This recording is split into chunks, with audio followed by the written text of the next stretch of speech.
30 ನಿಮಿಷಕ್ಕೆ ನಮ್ಮ TM ಚೌಟ್ರಿ, ನಮ್ಮ ಸೋಮೇಶ್ವರ ಪಾಳ್ಯ TM ಚೌಟ್ರಿನಲ್ಲಿ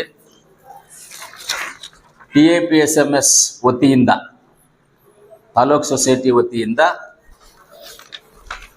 ಪೆಸ್ಟಿಸೈಡ್ಸ್ ಅಂದರೆ ಔಷಧಿಗಳ ಬಗ್ಗೆ ಕೆಲವು ರೈತರು ಅಂದರೆ ನಮ್ಮ ಮುಳಬಾಗಿಲು ತಾಲೂಕಲ್ಲಿರ್ತಕ್ಕಂಥ ಮಾವು ಬೆಳೆಗಾರರು, ಮಾವಿನ ತೋಪು ಯಾರ್ಯಾರು ಇಟ್ಕೊಂಡಿರ್ತಾರೆ ಅಂಥ ರೈತರನ್ನು ಕರೆದು ಅವ್ರ ಹತ್ರ ನಮ್ಮ ಸಂವಾದ ಮಾತುಕತೆಗಳು ಏನಂದರೆ ಯಾವ ಔಷಧಿ ಹೊಡೆದ್ರೆ ನಿಮ್ಮ ಮಾವಿನ ಬೆಳೆ ಚೆನ್ನಾಗಿ ಬರುತ್ತೆ, ಎಷ್ಟು ಟೈಪ್ ಹೊಡಿಬೇಕು, ಯಾವ ರೀತಿಲಿ ಹೊಡಿಬೇಕು ಅನ್ನೋದು ಒಂದು ಮೀಟಿಂಗ್ ಮಾಡ್ತೀವಿ ಆವತ್ತು ನಮ್ಮ ಈ ಪೆಸ್ಟಿಸೈಡ್ಸ್ ಕಂಪ್ನಿಯವರು ಕೆಲವರೆಲ್ಲ ಬರ್ತಾರೆ. ಮೇಜರ್ ಆಗಿ ನಾವು ಟಾಟಾ ಕಂಪ್ನಿಯವರನ್ನು ಕರೆದಿದ್ದೀವಿ.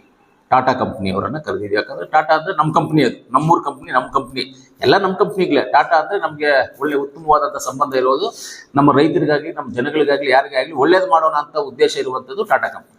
ಆ ಟಾಟಾ ಕಂಪ್ನಿಯವರು ಮೇಜರ್ ಆಗಿ ನಮಗೆ ಅವತ್ತು ಬರ್ತಾರೆ.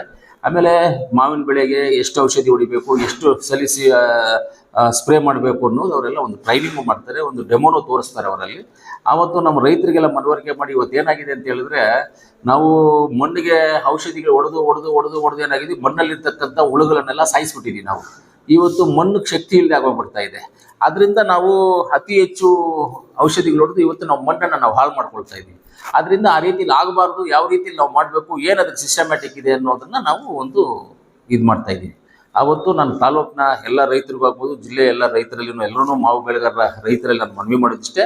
ಆವತ್ತಿನ ದಿವಸ 10ನೇ ತಾರೀಕು ಬೆಳಗ್ಗೆ 10:30ಗೆ ಶುಕ್ರವಾರ ಬೆಳಗ್ಗೆ ನಮ್ಮ TM ಚೌಟ್ರಿ, ಸೋಮೇಶ್ವರ ಪಾಳ್ಯ TM ಚೌಟ್ರಿನಲ್ಲಿ ಈ ಒಂದು ಎಲ್ಲ ನಮ್ಮ ಡೈರೆಕ್ಟರ್ಸು, ನಮ್ಮ ಉಪಾಧ್ಯಕ್ಷರು, ಎಲ್ಲ ನಮ್ಮ ಅಧಿಕಾರಿ ವರ್ಗದವರ ಒಂದು ನೇತೃತ್ವದಲ್ಲಿ ಈ ಒಂದು ಕಾರ್ಯಕ್ರಮವನ್ನು ಇಟ್ಕೊಂಡಿದ್ದೀವಿ.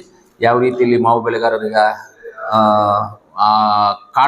ಹುಳ ಕಾಟವನ್ನು ಮಾವಿಗೆ ತೊಂದರೆ ಆಗದಂತೆ ತಪ್ಪಿಸ್ಕೊಳ್ಳುವುದು ಯಾವ ರೀತಿಯಲ್ಲಿ ಅನ್ನೋದ್ರ ಬಗ್ಗೆ ಒಂದು ಮೀಟಿಂಗ್ ಮಾಡ್ತಾ ಇದ್ದೀವಿ.